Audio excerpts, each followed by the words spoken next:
As the clock ticks down to Election Day, a huge ground war is in full swing. Both the Clinton and Trump campaigns working round the clock to win support.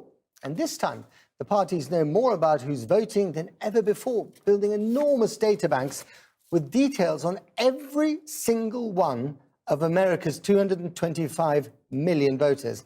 That ranges from which brands they buy at the supermarket, what they spend on credit cards, and even what they watch on TV. It's all being used to bombard voters with tailored messages. Michael Crick has been to the key battleground state of Pennsylvania to find out all about it. It takes two to make a thing go right.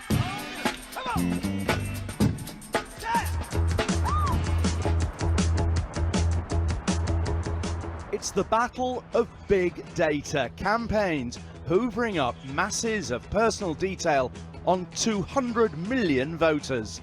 Do you really have a file on every voter in this country? Yeah. Yes. And if you just pick one at random, how much would it say about an individual? Literally, you could look and you could look into thousands of characteristics. A big brother world where your life is captured digitally, then the data analysed to win your vote. Nowadays, the campaign is right here. The campaign is right at your fingertips. And developments here in America are changing elections in Britain and worldwide. It's a revolution, and a lot of the old guard are somewhat terrified by it. Philadelphia in Pennsylvania is where American democracy was born, where Thomas Jefferson wrote the Declaration of Independence, and the Founding Fathers signed it in Independence Hall. Thomas Jefferson later said that the Declaration of Independence was intended to be an expression of the American mind. But now, 240 years on, there's a new revolution in American politics. Thanks to advances in data analysis and digital communications, it's now becoming possible for political leaders to capture the expressions of all American minds. Being right here, you're in ground zero of campaign 2016. Trump campaigner Jack Posobiec tramps the streets in his Philadelphia suburb, a swing part of a swing state. An app on his iPhone is a vital campaign tool. Pins on screen tell him which voters in which houses campaign bosses think might be won to Trump. And at each address, he feeds in live to HQ what people tell him. This will go back to a national database that will say, hey, you know, this person in Pennsylvania thinks this way about Mr. Trump or thinks this way about Mrs. Clinton. So then the national people can direct messages, emails, direct mail to reflect their concerns. Exactly. Or they could even decide, you know, hey, you know, we've got a lot of people that are on the fence here. Maybe it's time for a rally. His app includes people thought to be sympathetic to the Republicans normally, but who seem unimpressed by Trump. Now this one here, 603. Yes. What have you got down? What does your list say about them? Swing. Swing voters. Swing voters. Right. Trying to get a sense of where people stand in the election right now, if you don't mind answering. I don't know where I'm standing. Okay. In both. I think they're both criminals. But one thing about Trump is Trump. But the thing I didn't like about her is she's more secretive.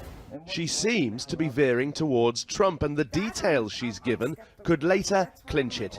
Yeah, I mean, she looks like she's going your way. You've learned a lot about her. So what do you do with all that information? So all that information, that's actually, as we were talking, I was just flipping through the different tabs in the app and dropping in everything I could find. Christian, special needs, child care.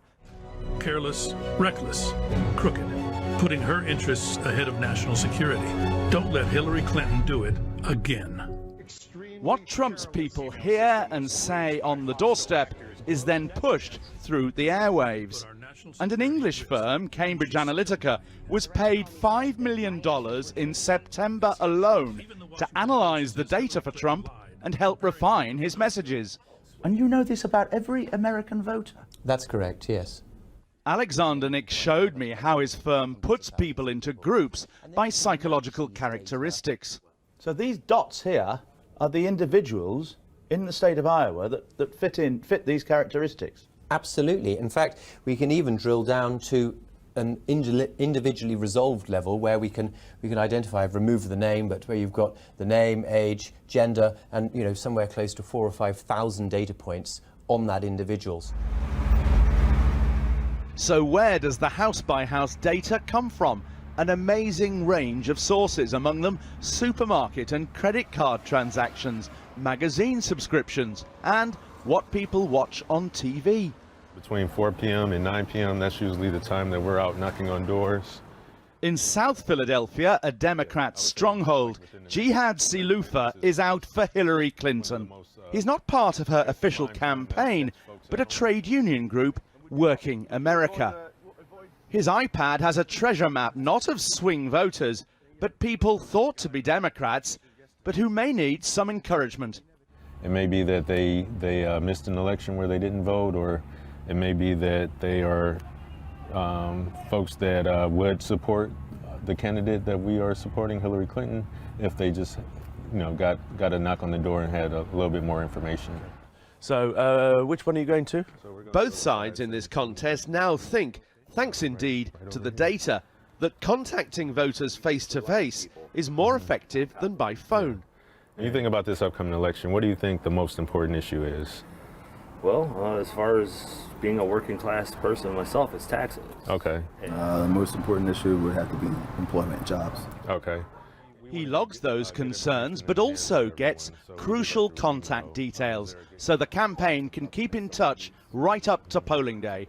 And then you can just enter your cell number there.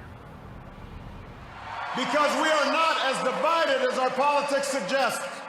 Data analysis was pioneered in the two triumphant Obama campaigns, which employ lots of clever mathematicians. They even boasted they knew the names of all 69 million people who voted for Obama. One of the brains behind it all was Jim Messina.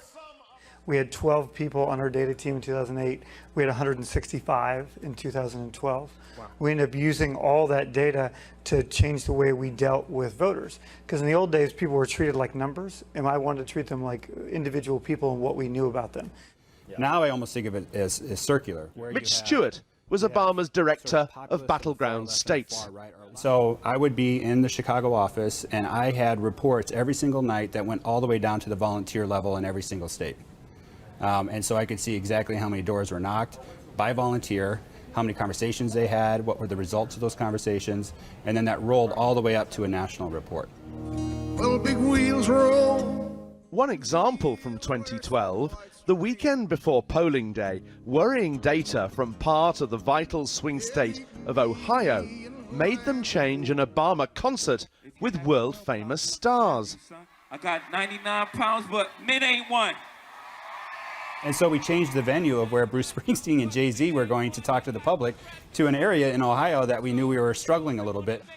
This is real data from the presidential Republican primary. But the Republican side say they've now caught up on big data, especially through their psychological profiling. So depending on what personality type you have, we can take messaging on a particular policy or issue and then tweak it. For example, on gun control or the Second Amendment, the right to bear arms, there's one message for people scared of burglary. And that's the picture and the message that you would put on their Facebook page or somewhere like that? Exactly that. But for what they call closed, agreeable types, the message is rather different. The same issue, gun rights. This is about the father that teaches his son to shoot. But doesn't that illustrate the basic dishonesty of it all? You're hiding this message from that person, you're hiding this message from that person. Look, the policy of the candidate in this example is, I am supporting the Second Amendment, I am pro-guns. Now, what that means to you as an individual is different for everyone in the United States in this case. A world of leaders more in tune with what citizens think, or a world of politicians desperate for office, micro-targeting people and manipulating them. Take your pick. In Europe, tough privacy laws make some of this kind of data work illegal. And yet many of these techniques pioneered in America were quietly used in last year's general election in Britain and this year's EU referendum.